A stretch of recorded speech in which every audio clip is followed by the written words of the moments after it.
What is up everybody, स्वागत है आप सभी का हमारे चैनल पर। आज की इस वीडियो के अंदर हम लोग देखेंगे कि कैसे हम लोग SQLite 3 के जो डेटाबेस है उससे एक पर्टिकुलर रिकॉर्ड्स को सर्च करेंगे। तो मैं आपको बता दूं कि ये हमारी जो वीडियो चल रही है इसमें हमने हमने इसके ऊपर पूरी प्लेलिस्ट बनाई है। इस कोर्स के ऊपर पाइथन विद डेटाबेस के ऊपर हमने पीछे 5 वीडियोस कवर किया है। उसमें काफ़ी सारे कॉन्सेप्ट्स हमने कवर किया भी है। अगर आप इस प्लेलिस्ट को एक्सेस कर लीजिए, अगर आप इन सभी कॉन्सेप्ट्स को समझना चाहते हैं तो। पिछली वीडियो के अंदर हम लोग देखा था कि कैसे हम लोग डेटाबेस का जो कंटेंट है उसे हम एक्सेस करेंगे या फिर फेच करेंगे, डेटाबेस के रिकॉर्ड्स को कैसे हम लोग फेच करेंगे पाइथन प्रोग्राम के जरिए। तो आज के इस वीडियो में आपको बताऊंगा कि कैसे हम कुछ स्पेसिफिक रिकॉर्ड्स को यहाँ पे सर्च करेंगे। तो उससे पहले मैं आपको बताऊंगा कि जैसे हम एग्जीक्यूट फंक्शन का इस्तेमाल करते हैं किसी भी सीक्रेट कमांड को चलाने के लिए, उसी तरह हमारे पास एक एग्जीक्यूट मैनी फंक्शन भी होता है। एग्जीक्यूट मैनी फंक्शन से हम क्या कर सकते हैं, मल्टीपल रिकॉर्ड्स को एक सिंगल टाइम पर, या फिर आप कह सकते हैं मल्टीपल काम कर सकते हैं। जैसे मान लीजिए मुझे यहाँ पे मल्टीपल रिकॉर्ड्स को इंसर्ट करना है, तो मैं एक हर बार एग्जीक्यूट कमांड का इस्तेमाल करने के बजाय क्या करूंगा, एग्जीक्यूट मैनी फंक्शन का इस्तेमाल कर लूंगा। तो देख लेते हैं कैसे। सपोज कर लिए मेरे पास एक डेटा अंडरस्कोर लिस्ट नाम की एक डेटा की लिस्ट है। उसमें मेरे पास क्या है, 2 टपल्स प्रेजेंट है। उसमें मेरे पास मान लीजिए कि 2 रिकॉर्ड्स प्रेजेंट हैं। 2 टपल्स मतलब 2 रिकॉर्ड्स। एक का नाम मेरे पास मान लीजिए यहाँ पे ऋषभ है, और उसका जो रोल नंबर है मेरे पास 7894 है, कुछ भी रैंडमली ले रहा हूँ मैं। ईमेल आईडी मेरे पास rishiv@gmail.com है, और उसी के साथ साथ मेरे पास क्या है, यहाँ पे उसका जो एड्रेस है वो ममून है। सिमिलरली हमारे पास जो सेकेंडरी कोड है वो भी हम यहाँ पे इसको ही मैं कॉपी करूँगा, Ctrl+C से कॉपी करेंगे और यहाँ पे Ctrl+V से पेस्ट कर देंगे। नाम थोड़े से चेंज कर दूंगा, यहाँ पे मैं कर दूंगा सक्षम कर दूंगा, यहाँ पे मैं उसका मैं 6 कर दूंगा। उसी के साथ साथ मैं यहाँ पे सक्षम@gmail.com कर दूंगा, सक्षम 12 कर देते हैं, और इसके एड्रेस में मैं ममूनी रखूंगा। सिंपली मैंने यहाँ पे एक लिस्ट बनाई है जिसमें मेरे पास 2 रिकॉर्ड्स प्रेजेंट हैं। अब मान लीजिए कि मुझे इन दोनों रिकॉर्ड्स को अपने डेटाबेस के टेबल के अंदर इंसर्ट करना है। सबसे पहले तो मैं इसे कमेंट आउट कर दूँ, सभी को इस चीज़ को मैं कमेंट आउट कर देता हूँ यहाँ पे। तो कंट्रोल से मैं इसे कमेंट आउट करूँगा। अब आ जाते हैं यहाँ पे। तो अब मुझे क्या करना है, यहाँ पे बेसिकली इस लिस्ट के अंदर 2 रिकॉर्ड्स प्रेजेंट है और मुझे दोनों रिकॉर्ड्स को क्या करना है, अपने डेटाबेस के अंदर इंसर्ट करना है। तो मैं कैसे करूँगा, या तो मैं एग्जीक्यूट फंक्शन का इस्तेमाल करूँगा, बट अगर मैं एग्जीक्यूट मैनी फंक्शन का इस्तेमाल करूँ तो मैं आसानी से क्या करूँगा, दोनों क्या जितने मर्जी नंबर ऑफ रिकॉर्ड्स मेरे पास होंगे, जितनी मर्जी लंबी लिस्ट होगी मेरे पास रिकॉर्ड्स की, मैं सभी को एक ही कमांड चलाकर क्या कर सकता हूँ, डेटाबेस के टेबल के अंदर इंसर्ट कर सकता हूँ। तो मैं लिखूँगा यहाँ पे c.execute और उसके अंदर हमें क्या करना है, सेम टू सेम वैसे ही इंसर्ट इनटू कमांड लिखनी है। टेबल का नाम मेरे पास my_data है, और जहाँ पे हमारे पास वैल्यूज़ रहेंगी, वैल्यूज़ में मुझे क्या करना है, यहाँ पे सिंपली क्वेश्चन मार्क्स लगा देने हैं। जैसे मेरे पास 4 एट्रीब्यूट्स है तो मुझे 4 क्वेश्चन मार्क्स लगाने हैं, और इनके बीच में कोमास भी। और 4 उसके बाद मुझे क्या करना है, लिस्ट ऑफ द रिकॉर्ड्स देना है। ठीक है, तो 2 रिकॉर्ड्स की लिस्ट मेरे पास वो है data_list, तो मैं उसको यहाँ पे दे दूंगा data_list को। तो सिंपली होगा कि आप एग्जीक्यूट मैनी फंक्शन क्या करेगा, इस लिस्ट को आइट्रेट करेगा और देखेगा कि कितने नंबर ऑफ रिकॉर्ड्स हैं।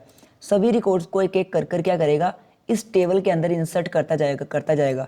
तो हमें वैल्यूज़ की जगह याद रखना, आपको क्वेश्चन मार्क्स देने हैं। तो क्वेश्चन मार्क्स की जगह कौन लेगा, जो रिकॉर्ड्स के इंडेक्सेस पर अलग अलग वैल्यूज़ होंगी, हमारे इन रिकॉर्ड्स की जो वैल्यूज़ होंगी वो ही इन क्वेश्चन मार्क्स की जगह जाएंगी। तो हमें यहाँ पे क्या देना है, वो वाली लिस्ट देनी है, इसमें हमारे सारे रिकॉर्ड्स प्रेजेंट है। तो मैं जैसे सेव कर यहाँ पे अब इसे रन करूँगा तो अब देखेंगे कि होगा क्या।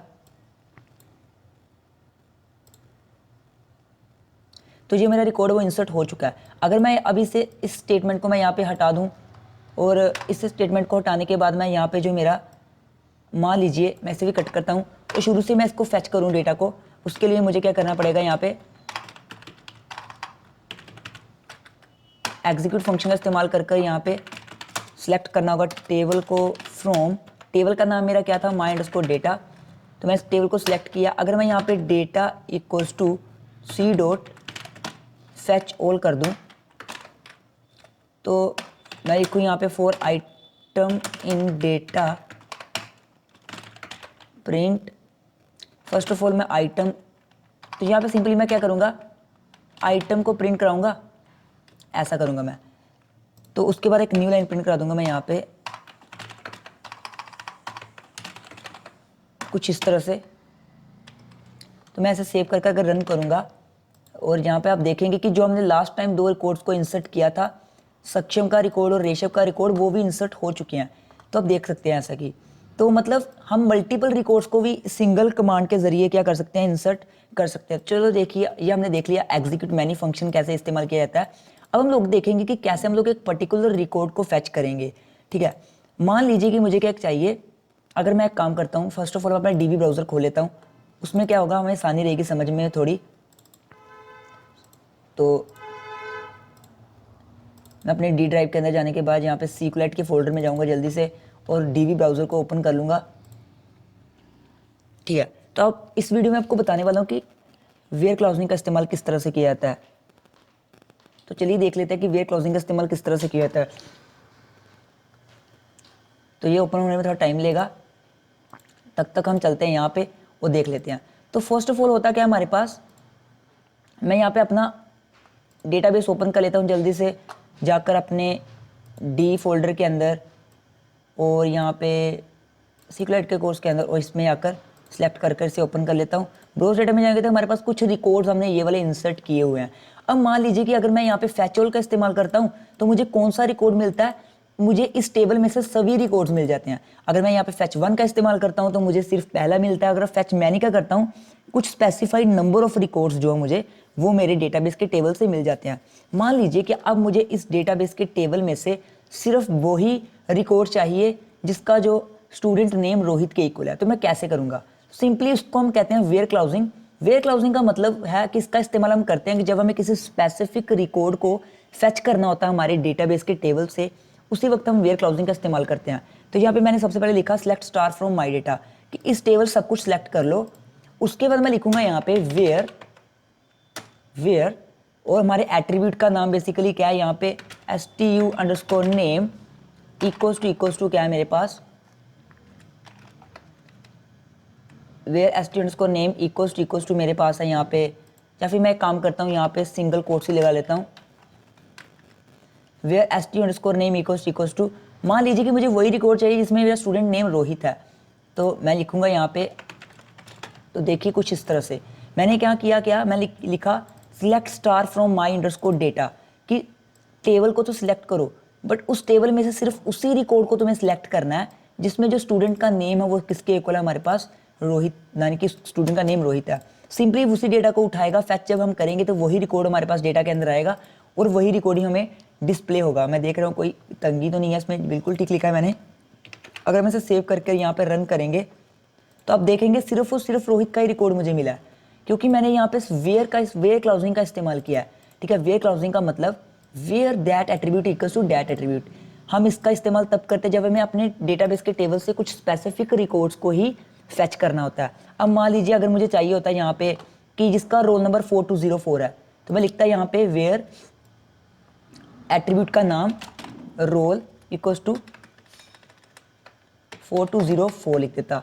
तो अगर मैं इसे सेव कर यहाँ पे कंट्रोल से सेव कर यहाँ पे मैं इसे फिर से रन करता, तो आप देखते फिर से मेरे पास रोहित का ही क्या आता, डेटा आता। अब मान लीजिए कि मैं क्या करता, इसमें एक इस डेटाबेस के अंदर मेरे पास सेम तरह का हमारे पास क्या होता, दो रिकॉर्ड्स होते सेम तरह के। तो अगर हमारे पास सेम तरह के दो डेटाज हैं, तो अगर हमने उसको फेच करना है, उसमें से भी स्पेसिफिक डेटा को फेच करना है, तो यहाँ पे हम एंड और का इस्तेमाल भी कर सकते हैं। ठीक है, तो कुछ इस तरह से होता है हमारे पास। तो जैसे कि यहाँ देखिए, अब मेरे पास मैं यहाँ पे क्या करूँगा, मैं सिलेक्ट करूँगा वही रिकॉर्ड्स जिनका एड्रेस ममून है। तो मैं लिखूँगा वेयर stu_एड्रेस इक्वल्स टू, ममून का स्पेलिंग देख रहा हूँ मैं क्या, MAMOON। तो ठीक है, तो यहाँ पे मैं सिंगल कोट करूँगा इस्तेमाल। तो अब देखिए डेटाबेस के टेबल के अंदर ऐसे दो रिकॉर्ड्स हैं जिनका एड्रेस ममून है, ये दोनों रिकॉर्ड्स को फेच करेगा। तो मैं यहाँ पे रन करूँगा अगर, तो मेरे पास दो रिकॉर्ड्स आ जाएंगे, एक रेशव का और एक सक्षम का, क्योंकि इनमें दोनों का एड्रेस ममून है। तो इस केस में मैं चाहता हूँ कि मुझे सिर्फ वही चाहिए जिसकी ईमेल आईडी जो है वो ये है। तो मैं यहाँ पे एंड का इस्तेमाल कर सकता हूँ, जैसे हम पाइथन के अंदर एंड का इस्तेमाल करते हैं, एंड।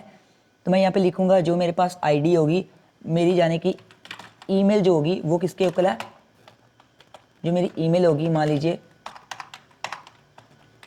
वो मैंने कह दिया कि reshav@.com। अब ये क्या करेगा, सिर्फ उसी रिकॉर्ड को उठाएगा वेयर स्टूडेंट का एड्रेस ममून है, उसी के साथ साथ जो ईमेल आईडी है वो क्या हमारे पास reshav@gmail.com है। मैं इसे सेव करके जैसे यहाँ पे रन करूँगा तो आप देखेंगे सिर्फ और सिर्फ रेशव का ही रिकॉर्ड इसने उठाया, सक्षम का रिकॉर्ड नहीं उठाया। अगर मैं यहाँ पे और कर देता तो क्या होता, दोनों का रिकॉर्ड उठा लिया था। मैं इसे सेव करके यहाँ पे अगर रन करूँ तो दोनों का रिकॉर्ड आया था, क्योंकि यहाँ पे मैंने और का इस्तेमाल किया है। तो दोनों कंडीशंस में से अगर एक भी कंडीशन ट्रू होगी तो वह चलेगा। तो इस तरह से हम वेयर क्लाउजिंग का इस्तेमाल कर सकते हैं। उसी के साथ साथ मैं ऐसे भी लिख सकता था यहाँ पे वेयर, अगर मैं यहाँ पे लिखता वेयर कि select star from my underscore data, where address की जगह अगर मैं यहाँ पे कर देता stu_name, कि यहाँ पे हमारा जो स्टूडेंट का नाम है वो हमारे पास क्या है, जो हमारा स्टूडेंट नेम है वो क्या है हमारे पास, सिंपली stu_name लाइक मैं लिख देता यहाँ पे परसेंटेज। तो अगर मैं ऐसे यहाँ पे सेव कर यहाँ पे फिर से रन करूँगा तो आप देखेंगे होगा क्या हमारे पास रेशव का रिकॉर्ड हमें मिलेगा, क्योंकि मैंने यहाँ पे लिखा है लाइक, जिसके अंदर भी SHAV आएगा। इससे मिलते मिलते जो भी हमारे पास होंगे एट्रीब्यूट्स, जो भी हमारे पास वैल्यूज होंगी, वो ही रिकॉर्ड हमें मिलेगा। तो वेयर क्लाउजिंग किस तरह से इस्तेमाल की जाती है, मैं आशा करता हूँ आपको चीज़ समझ आई। हमने यहाँ पे सबसे पहले टेबल को सिलेक्ट किया, उस टेबल में से हमने वही रिकॉर्ड सिलेक्ट किया जो हमने वेयर के अंदर कंडीशंस दी, where that attributes is like this attribute, and और ऑपरेटर्स का इस्तेमाल भी कर सकते हैं। उसी के साथ साथ अगर मैं यहाँ पे लिखूँ where roll number is greater than, उसका भी इस्तेमाल हम कर सकते हैं, रोल ग्रेटर देन 4000। तो यहाँ पे मैं ऐसे सेव करूँगा और रन करूँगा तो आप देखेंगे कि मुझे वो वाले रिकॉर्ड्स मिल जाएंगे जिनमें जो रोल नंबर है उनकी वैल्यू 4000 से ज़्यादा है। तो सभी रिकॉर्ड्स की जो रोल नंबर की वैल्यू 4000 से ज़्यादा है, इसलिए ये मुझे ये मिल गया। अगर मैं यहाँ पे 7000 कर देता तो मुझे वही रिकॉर्ड्स मिलते टेबल में से जिनकी वैल्यू 7000 से ज़्यादा है, आप देख सकते हैं। तो इससे हम क्या कर सकते हैं, किसी स्पेसिफिक पर्टिकुलर रिकॉर्ड को सर्च कर सकते हैं अपने डेटाबेस से। तो मैं आशा करता हूँ आपको वेयर क्लाउजिंग का समझ आया कि किस तरह से हम इसका इस्तेमाल करते हैं, लाइक का कैसे इस्तेमाल किया जाता है। तो इस तरह से हम वेयर क्लाउजिंग का इस्तेमाल करके किसी स्पेसिफिक रिकॉर्ड को क्या कर सकते हैं, डेटाबेस से सर्च कर सकते हैं। आगे की आने वाली वीडियोज़ में आप लोग को बताऊँगा कि कैसे हम लोग जो है डेटा को किसी रिकॉर्ड को डिलीट करेंगे, उसके साथ अपडेटिंग कैसे करेंगे, और कुछ ऐसे ही और भी हम कॉन्सेप्ट्स को कवर करेंगे। अभी जाकर इस प्लेलिस्ट को आप एक्सेस कर लीजिए ताकि आप एक भी वीडियो को खोए ना। तो मिलते हैं आपके साथ अगली वीडियो में, तब तक के लिए बाय बाय।